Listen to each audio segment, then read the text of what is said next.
Hi, my name's Professor Richard Harvey. I'm a rhinologist and I practice out of Sydney, Australia.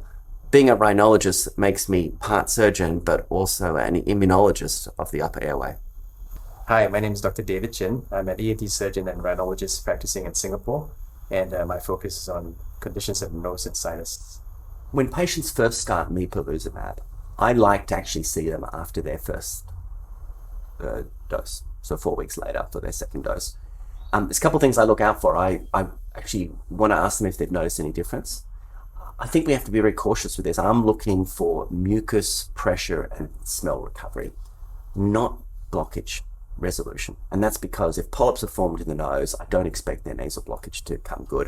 And for many patients, they anchor their response to a treatment based on whether it unblocks their nose or not. And I think that's really a trap that we, as doctors, when we see a patient who's been started and just simply ask them how they're feeling and they say, I'm not any better, or the reason they may be saying that is just purely based on their nasal blockage. But then if you tease it out, they feel less pressure, less mucus. They often feel less fatigue, David. And there's a whole lot of other, sort of systemic things they may feel. I think after 1 or 2 courses in the nose, you can generally tell it's less sticky, less secretions. And in a blood, serum eosinophils often decrease while they're on the treatment. When patients start biologics, obviously we all expect their local symptoms in both their upper and lower airway to improve. But I think one thing that's often overlooked is that many patients have systemic symptoms. Their sleep's affected, they feel a sense of malaise, fatigue, depression and mental health has been associated with chronic sinus disease. And actually really successful patients that have had biologics integrated into their care, they often report that these systemic features come good as well. They feel more energetic. And I think it's a real a reflection of the fact that this is an inflammatory disorder occurring in the body. And it's not surprising because that sort of systemic features are seen in other inflammatory disorders when they're active and then eventually get treated. Yeah, exactly. I think I've had, like you say, we often focus on the symptoms in the nose, and obviously we ask about the asthma control.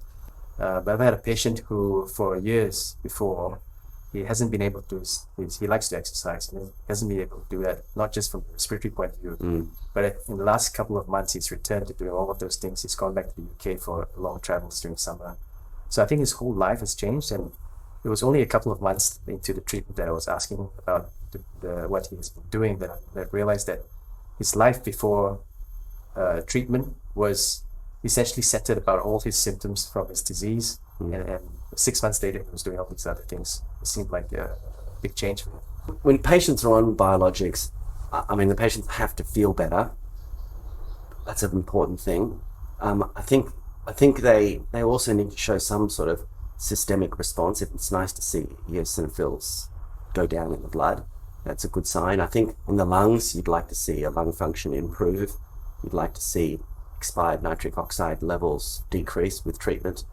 In the upper airway, we don't necessarily have a perfect objective marker. There are peak flow devices to measure peak nasal respiratory flow, and certainly they have been used in trials. They're easy to adapt into clinical practice, and they can measure a treatment response. And I think in people who don't have endoscopy, things like a nasal peak flow meter might be useful. I think just asking symptom scores is probably the most important one. And you and I talked about what are the key symptoms if you had to measure a treatment response. There's probably 3 things that I would say. One is just a patient's overall assessment of their severity on a scale of 0 to 100, or a visual analog score, as we call it, a 10 centimeter visual analog score. Just how do I feel? It's not even a specific how are my sinuses, just a generic visual analog score, and then a visual analog score from 0 to 100 for both nasal obstruction and for sense of smell. Nasal obstruction is thought to be the strongest single symptom that correlates with overall disease control. And then I think in the world of biologics, many people now, as you mentioned before, like to see smell improve. It's a really very strongly specific marker for treatment response. And you can measure that on a simple visual analog score from 0 to 100. And so if people are looking for what to record when people come in and they don't have endoscopy, these are some of the other things that they can do, I think. And I think it's important to sometimes objectify it. When patients come after many, many cycles, if you haven't had them actually record it and say how bad they felt at the beginning, it's sometimes difficult to self-reflect and see what improvement actually has happened over 3 to 6 months of treatment. When it comes to re-prescribing biologics, I think health resource managers want to see that it's making a benefit and patients are doing well.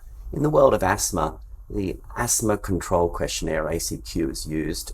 Demonstrating a response on the ACQ is a really important part of ensuring ongoing, reinitiation of biologic therapy in the lower airway. In the upper airway, ENT surgeons have this thing called the SNOT 22. It's Snyder Nasal Outcome Test 22 questionnaire.